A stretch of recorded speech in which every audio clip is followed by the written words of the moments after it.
Hello guys, good morning. तो आज हम लोग पढ़ेंगे एसएमएस सेफ्टी मैनेजमेंट सिस्टम। तो आप देख सकते हैं ये डायरेक्टर जनरल का डीजीसी का।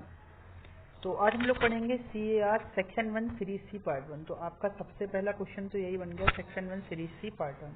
तो सेक्शन 1 जनरल होता है, सीरीज सी पार्ट 1 आपका होता है, क्योंकि section 1 series C part 1 SMS. तो इशू इसका आया था इशू 3 24 मार्च 2022। तो ये सब आपके क्वेश्चन ही हैं, मैं सारे आपको क्वेश्चन अकॉर्डिंग ही बताता चल रहा हूँ। तो क्या है क्वेश्चन? सबसे पहला establishment of safety management system. चलिए, ये रहा establishment of safety management system हो गया, राइट। तो section 1 series C part 1 issue 3 24 March 2022 establishment of safety management system. तो देखिए क्या लिखा है, इंट्रोडक्शन।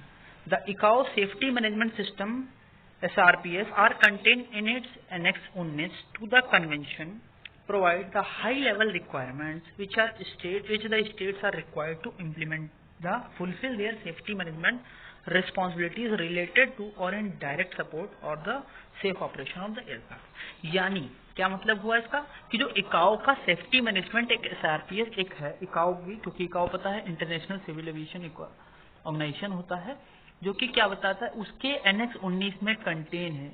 तो ये क्वेश्चन पूछा था किस एनेक्स में, तो उसके एनेक्स 19 में कंटेन है। क्या कंटेन है? Provide the high level requirement. Provide क्या कर रहे हैं? हमको हाई लेवल रिक्वायरमेंट प्रोवाइड कर रहे हैं, जिससे states to require to implement to fulfil their safety management. यानी इकाओ 19 के अकॉर्डिंग, इकाओ ने एनेक्स 19 के अकॉर्डिंग उन्होंने क्या किया है, एक रिक्वायरमेंट प्रोड्यूस की है, रिक्वायरमेंट दी है, जिससे हम लोग क्या करें, इम्प्लीमेंट कर सकें and fulfil their safety management responsibilities. यानी जो सेफ्टी मैनेजमेंट रिस्पॉन्सिबिलिटीज हैं उनको फुलफिल कर सकें, और in direct support of the safe operation of the aircraft. और safe operation of the aircraft को हम लोग क्या करें, डायरेक्ट सपोर्ट कर सकें। In compliance with the standards of ICAO annexes, various CR specify the requirements for the establishment of SMS by a service provider।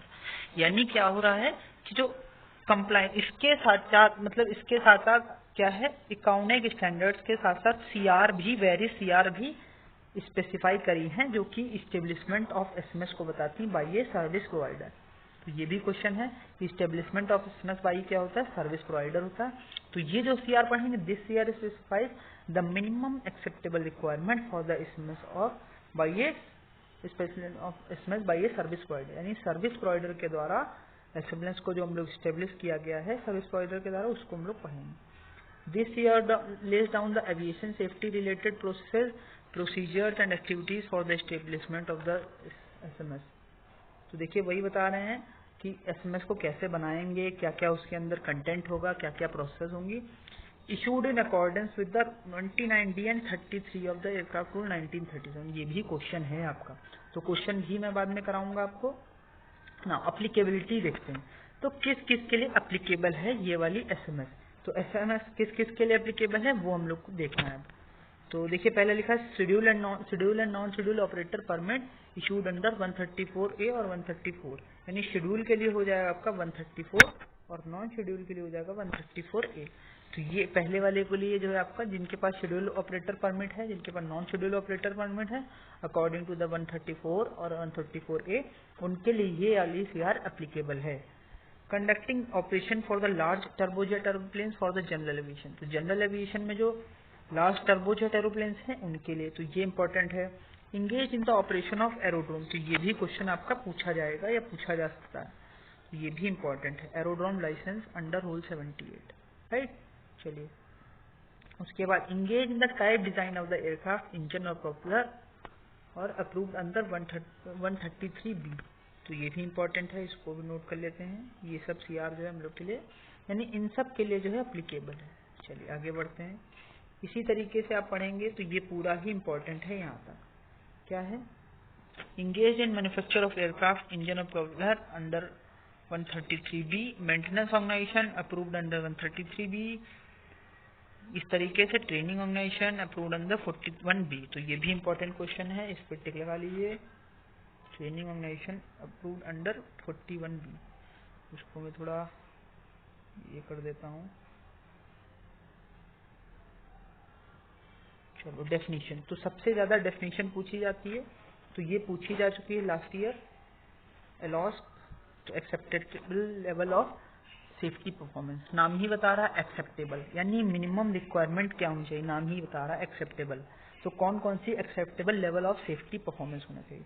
The level of safety performance agreed by the state authorities to be achieve for the civil aviation system in a state, यानी जो level of safety है performance की, वो agreed हो रही है state authorities के द्वारा, जिसको हम लोग अचीव कर सके for the civil aviation system in a state as defined in it state safety programme. तो ये कहाँ डिफाइंड है, स्टेट सेफ्टी प्रोग्राम में डिफाइंड है। तो ये भी इंपॉर्टेंट क्वेश्चन है। Express in terms of safety performance targets and safety performance indicator. तो सेफ्टी परफॉर्मेंस के टारगेट के बेसिस पे, सेफ्टी परफॉर्मेंस इंडिकेटर्स के बेसिस पे, तो यानी मिनिमम एक्सेप्टेबल लेवल क्या होना चाहिए सेफ्टी का। अकाउंटेबल एग्जीक्यूटिव, ये तो आपको पता होगा, अकाउंटेबल एग्जीक्यूटिव जो मतलब एक तरीके से जो मालिक होता है अकाउंटेबल एग्जीक्यूटिव। तो लिखा a single identifiable person having responsibility for the effective and efficient performance of the state SFPs, state safety programme, और of the service providers SMS, यानी जो सर्विस प्रोवाइडर ने जो एस्टेब्लिशमेंट किया है एसएमएस का, या जो स्टेट सेफ्टी है, जो acceptable level of safety performance जो दी है स्टेट अथॉरिटीज ने, उसकी रिस्पॉन्सिबिलिटी, यानी उसका जो है इफेक्टिव और एफिशिएंट परफॉर्मेंस हो रहा है या नहीं हो रहा है, उसकी रिस्पॉन्सिबिलिटी किसकी है, अकाउंटेबल एग्जीक्यूटिव की। तो ये भी क्वेश्चन पूछा जा सकता है। चेंज मैनेजमेंट क्वेश्चन नहीं पूछा गया है आज तक कभी, लेकिन पढ़ लेंगे हम लोग। A formal process, a manage change within an organization in a symmetrical manner so that change may be impact identified, hazard and risk mitigation strategies are accounted for before the implement of such changes। यानी change management, यानी ऐसा change, यानी formal process to manage change, यानी एक ऐसा process जिससे हम लोग चेंजेस को मैनेज कर सकें within an organisation in a symmetric manner, यानी एक बहुत ही अच्छे तरीके से हम लोग जो चेंज हुआ है उसको एक फॉर्मल प्रोसेस को मैनेज कर सकें, रिस्क को मिटिगेट कर सकें, मिटिगेट मतलब कम कर सकें, एंड विच में इम्पैक्ट आइडेंटिफाइड हजार्ड, जो कि हजार्ड्स को क्या कर रहे हैं, इम्पैक्ट कर रहे हैं। Strategies are accounted for before the implementation of such changes. ठीक है, तो डिफेंसेस मतलब वही होता है कि हम लोग डिफेंस करते हैं, खेलते हैं, मतलब खेलने में भी डिफेंस होता है और डिफेंस सेक्टर भी होता है। तो डिफेंस मतलब हम लोग बचाव करते हैं। तो specific mitigation actions, preventive controls और recovery measures put in place to prevent the realisation of a hazard and escalation into undesirable consequence. वही चीज कह रहे हैं कि आप एस्केलेशन मतलब भाग जाएं या उनसे बचें, एस्केलेशन अलगाव है ना, तो prevent the realisation of a hazard, तो रिकवरी मेजर, तो कहने का मतलब डिफेंस है ना, समझना। एरर, तो ये क्वेश्चन पूछा जा चुका है, इंपॉर्टेंट है, इसको मैं अच्छे से कर देता हूँ। क्या है एरर, नाम ही क्या, एरर भी पूछा गया, हजार्ड भी। तो एरर क्या होता है, एरर मतलब वही गलती, any action or an inaction by an operational person that leads to deviation from organisational, यानी ऐसा एक्शन और इनएक्शन जो कि operational person that leads to deviation from organisation or the operational person intention or expense, यानी जो organisation या operational person जो कि ऑपरेट कर रहा था उसकी इंटेंशन या एक्सपेक्टेशन से अगर डेविएट होती कोई चीज तो वो एरर हो जाती है, राइट। हजार्ड, तो हजार्ड मतलब वही खतरा, तो एनी कंडीशन और an object with the potential to cause और contribute to an aircraft incident और एक्सीडेंट। तो अगर आपको लग रहा है कि एयरक्राफ्ट इंसिडेंट या एक्सीडेंट में कहीं आ रहा है तो वो हजार्ड है। कंट्रीब्यूट, एक कंडीशन, एक ऐसी कंडीशन आ गई or an object with the potential to cause, यानी पोटेंशियल टू कॉज यानी उसके कारण हो सकता है। गैप एनालिसिस, ये भी क्वेश्चन है, इस पर टिक लगा लीजिए। हजार्ड और ये दोनों क्वेश्चन ही थे आपके। हजार्ड, तो गैप एनालिसिस, तो नाम ही बता रहा है गैप एनालिसिस। एनालिसिस मतलब होता है किसी चीज का देखना, चयन करना क्या हुआ है, एनालिसिस करना। गैप मतलब कमी, या गैप मतलब गैप है ना, तो गैप मतलब वही जो बीच में कमी आ गई, क्या है। Gap analysis is basically an analysis of the safety arrangements already existing within organisation as compare to those necessary for the SMS function, यानी जो हो रहा है और जो मैनुअल्स हमने बनाई है जो उसके अकॉर्डिंग काम हो रहा है कि नहीं, या कुछ कुछ गैप आ रहा है, तो वो हो गया गैप एनालिसिस। इनअप्रोप्रिएट यूज, इसको छोड़ सकते हैं आप, use of safety performance for the different purpose from the lecture namely use for the disciplinary, civil, administrative, criminal, नहीं ये काम का नहीं है। इंडस्ट्री कोड्स ऑफ प्रैक्टिस, ये भी काम का नहीं है। Guidance material develop by industry bodies for, ऐसा कोई क्वेश्चन अभी तक नहीं मिला हम लोगों को। जस्ट कल्चर, ये भी बहुत बढ़िया क्वेश्चन है। जस्ट कल्चर मतलब, जस्ट मतलब वही कि अपना जैसा कल्चर। कल्चर मतलब क्या होता है भाई? संस्कृति। तो it is a culture in which a personal are not punished for action, omission or decision. यानी अगर किसी से कोई गलती हो जाती है अगर ऑर्गेनाइजेशन में, तो उसके लिए पनिश नहीं किया जाता है, और decision taken by manager commensurate with their experience in training. यानी किसी को अगर कम एक्सपीरियंस है, कम ट्रेनिंग मिली है उसको, तो उसके हिसाब से अगर किसी से कोई गलती हो जाती है तो मतलब उसको कोई पनिशमेंट नहीं मिलती। But where gross negligence, wilful violation and destructive are not tolerated. यानी अगर कोई जानबूझ के बार बार गलती कर रहा है तो वो नहीं टॉलरेट किया जाएगा। तो एक जस्ट कल्चर होता है, यानी बिल्कुल अपनापन सा, है ना। कुछ तुमको बॉस डांटेगा नहीं, बॉस कुछ कहेगा नहीं, तो हो गया just culture.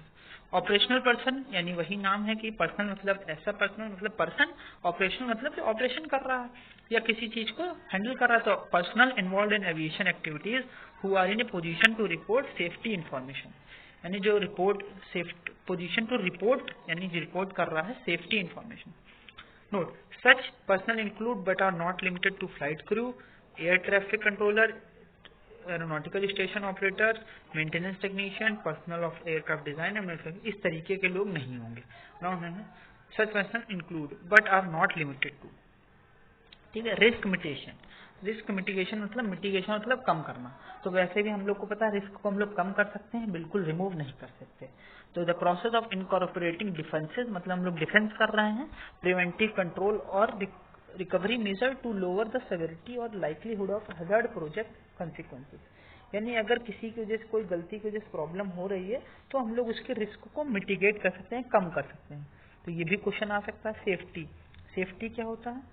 The state in which risk associated with aviation activities related to or in direct support of the operation of the aircraft are reduced and controlled to an acceptable level. Safety मतलब वही बचाव। तो the state in which risk associated with aviation activities, यानी risk से जो aviation activities हैं वो risk से भरी पड़ी हैं, related to or indirect support of the operation of the aircraft are reduce and control to an acceptable. तो हम लोग क्या कर सकते हैं? कंट्रोल कर सकते हैं और रिड्यूस कर सकते हैं टू एन एक्सेप्टेबल लेवल। ठीक है, बिल्कुल हटा नहीं सकते। चलिए, तो आई होप समझ में आ रहा होगा। सेफ्टी इंफॉर्मेशन, तो सेफ्टी इंफॉर्मेशन नाम ही बता रहा है। सेफ्टी डाटा प्रोसेस, ऑर्गेनाइज और analyst in a given context so make useful for safety management person. ये देखिए safety, what is safety management system. तो ये आपका आया है इंपॉर्टेंट क्वेश्चन। क्या है वो? Systematic approach to managing safety including the necessary organisation structures, accountabilities, responsibilities, policies and procedure.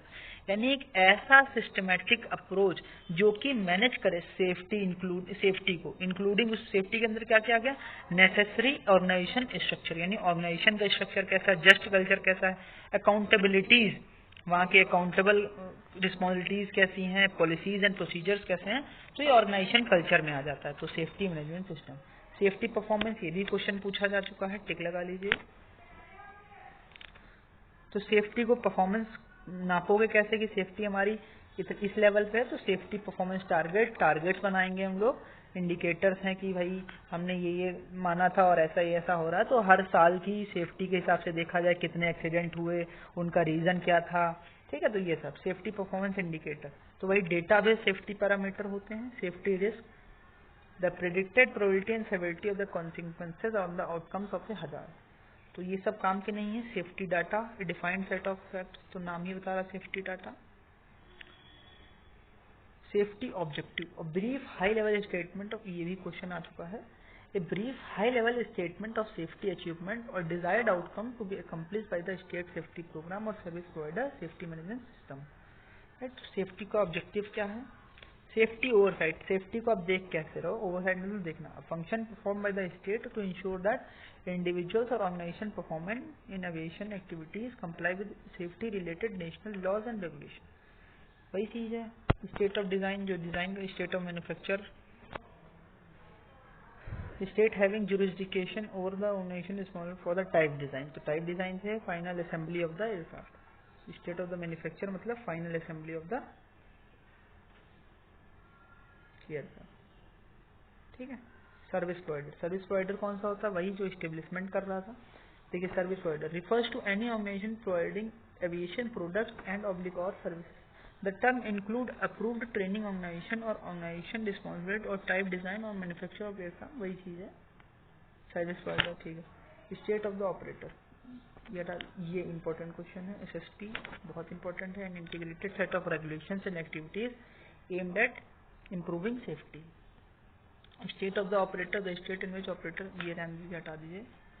Surveillance, surveillance मतलब किसी चीज को सर्विलेंस देखना। तो state activities through which state proactively verifies through inspection and audit. देखिए वही बात है। That aviation licence, certification, authorisation, लोगों का holders continue to meet the establishment. तो ये काम का नहीं है। तो आई होप यहाँ तक आपको समझ में आया हो। ये सारी मैंने डेफिनेशन बताई हैं और जिसमें से मैंने आपको इम्पोर्टेंट सारी बता दी हैं। तो इतना अगर आप कर लोगे तो आपको ज़्यादा इतना तो यहाँ तक समझ में आएगा और इसके अलावा आपको ज़्यादा नहीं पढ़ना। ठीक है, तो आगे मैं फिर कंटिन्यू करूँगा पार्ट सेकेंड। तो अभी आज के लिए इतना ही। ओके, मिलते हैं नेक्स्ट वीडियो में। Bye bye.